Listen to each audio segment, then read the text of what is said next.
Contrary to what its bright, happy color palette, sunshine-soaked tropical environment, and infectious Latin psychedelia soundtrack would have you believe, being the boss, or El Capo, in Cartel Tycoon is kinda like being the mayor of New York. It's a pain in the ass! Your life is a non-stop logistical nightmare plagued by punishing design decisions that necessitate relentless micromanagement, else your illicit house of cards will come tumbling down in short order. In this sense, Cartel Tycoon is less a glorification of drug crime and more a sobering echo of the age-old cliche, crime doesn't pay.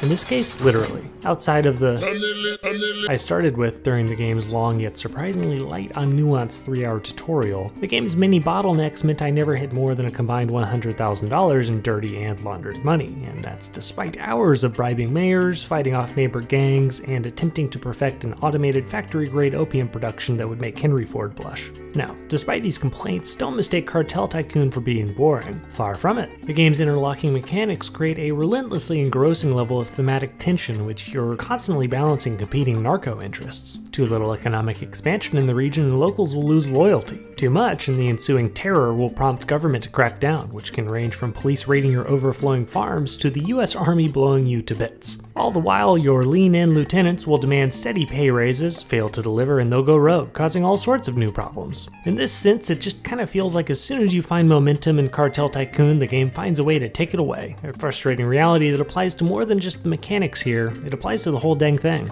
For example, for every sleek and well-designed UI element, there's something oddly clunky, like this convoluted research tree, that makes things more confusing than they need to be. And despite Cartel Tycoon's fun, guilty pleasure premise that's bursting with potential, I wouldn't say the story's simple plot, one-dimensional characters, or seldom voice-acted and often typo-riddled dialogue ever impressed me. As for style, I casually enjoyed the game's visual aesthetic, bouncy soundtrack, and crisp sound design, but it's all a bit too one-note and repetitive to escape Neutral 3 purgatory. What else?